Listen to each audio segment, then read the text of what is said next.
Specification of classes. Students, आज का topic बहुत इंटरेस्टिंग है। आज हम इसको समझते हैं कि एक ही क्लासेस को, यानी एक क्लास है, जब आप ग्रुप डाटा में तब्दील करते हैं, क्लासेस बनाते हैं, तो उनको किन किन अंदाज से आप रिप्रेजेंट कर सकते हैं, इजहार कर सकते हैं। आज हम इस पर बात करेंगे। देखिए, पहला जो हमारे पास तरीका है वो ये कि क्लास इंटरवल के हवाले से अगर बात की जाए, अगर हमने क्लास इंटरवल 10 रखा हुआ है तो हम इस तरह से बात करेंगे कि पहली क्लास 1 से लेकर 10 तक है, दूसरी 11 से लेकर 20 तक होगी। ठीक है, इनमें यानी आपने 10 ऐड करते जाना है, तो आपके पास नेक्स्ट क्लास की अपर लिमिट और ये नेक्स्ट क्लास की लोअर लिमिट है, ये आपको पता चलती जाएगी। इस तरह इसमें अगर आप 10 ऐड करते हैं तो 21 जो है वो थर्ड नंबर पे जो क्लास आ रही है उसकी लोअर लिमिट है, और इस तरह इसमें 20 में 10 ऐड करेंगे 30 आ जाता है, ये जो है वो थर्ड नंबर पे जो क्लास आ रही है उसकी अपर लिमिट है। इसी तरह से यहाँ पे ये 31 से स्टार्ट होती हुई 40 पे जाके फिनिश होगी, और लास्ट में जो ये 41 से स्टार्ट होती हुई 50 पे जाके फिनिश होगी। ठीक है, ये एक पहला तरीका हमारे पास। इस तरह से हम जो है वो ग्रुप डाटा को रिप्रेजेंट कर सकते हैं। अब एक और हमारे पास तरीका है वो ये कि अगर इस तरह से अगर हम रिप्रेजेंट करते हैं डाटा को 1 से लेकर, ये अब यहाँ पर मैं लिख रहा हूँ 10, लेकिन नेक्स्ट क्लास में 10 से स्टार्ट कर रहा हूँ और यहाँ पे मैं लिख रहा हूँ 20। अब इसमें क्या फ़र्क है, इन दोनों में क्या फ़र्क है, इसको ज़रा समझते हैं। बेसिकली इसमें 1 शामिल है, लेकिन इसमें 10 शामिल नहीं होगा। इसमें 10 के बहुत करीब जो भी वैल्यू होगी वो शामिल होगी। यानी ये जो हमारे पास टेबल है ये है डिस्क्रीट वेरिएबल के लिए, यानी यहाँ पर हमारे पास अगर गैप भी आ रहा है, यानी ऐसा डाटा है कि उसमें 10 के बाद 11 आता है, 11 के बाद, यानी इस तरह से जो वैल्यूज आ रही हैं उनमें 1 का गैप है। लेकिन इसमें जो है गैप जो है वो एक जैसे कंटिन्यूस वेरिएबल होते हैं कि 10 के बाद यानी 10.1 आएगा, 10.2 आएगा, या 9.1 आएगा, 9.9 आएगा।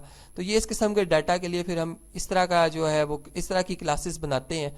अब इसमें अगर हम देखें तो ये क्लास 20 से स्टार्ट होगी और 30 यानी इसमें शामिल नहीं होगा। 30 को जैसे ही अप्रोच करेगा, जैसे 30 आएगा वो इस क्लास में शामिल किया जाएगा। लेकिन अगर 30 से पहले है तो वो इस तीसरे नंबर पर जो क्लास आ रही है उसमें वो भी वैल्यू जो है फ्रीक्वेंसी के तौर पर उसमें काउंट की जाएगी। ठीक है, इसी तरह से यहाँ पे मैं 40 लिख रहा हूँ, इसकी हद है ये, यानी 40 को जैसे ही 40 कोई वैल्यू आएगी वो इस क्लास में लास्ट में एंटर होगी। ठीक है, और इस तरह से ये 50 जो है इसमें शामिल नहीं होगा। ठीक है, यानी 49.99 तक जो वैल्यूज़ हैं वो इसके अंदर शामिल होंगे। अब इसी को मैं एक और तरीके से लिख सकता हूँ, यानी मैं इस तरह से लिख सकता हूँ कि 1 से लेकर 9.99 तक। ठीक है, अब यहाँ से बात क्लियर हो जाती है, यानी इसमें 9.99 शामिल है, लेकिन जब 10 होगा तो वो इस क्लास में शामिल होगा। अब ये 10 से लेकर 19.99 तक शामिल है। ठीक है, और इसी तरह से अब ये 20 से लेकर जो है वो 29.99 तक।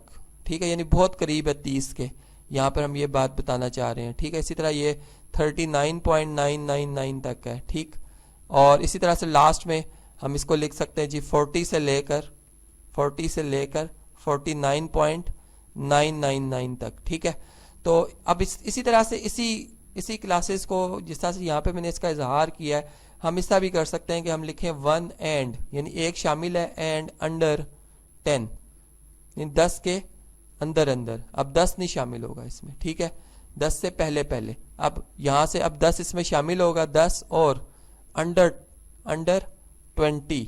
अब 20 नहीं होगा, लेकिन 20 से पहले तक जैसे 19.99 है वो इस क्लास में शामिल होगा। इसी तरह यहाँ पे 20 आएगा, यहाँ 30 आएगा, यहाँ पे 40 आएगा। सेम यही जो यहाँ पर मैं इबारत लिख रहा हूँ, एंड अंडर इसी तरह से आएगा। ठीक है, और यहाँ पे जी आ जाएगा 30। ठीक है, यहाँ पे 40 आ जाएगा और यहाँ पे 50 आ जाएगा। तो ये बेसिकली हमारे पास स्पेसिफिकेशन थी, यानी कुछ तरीके थे क्लासेस को रिप्रेजेंट करने के जो कि आपने देखे, और इनके मीनिंग्स या इनकी जो पर्पज़ है, क्यों इनको इस्तेमाल किया जाता है, वो मैंने आपको यहाँ पे मेंशन किया है, बताया है।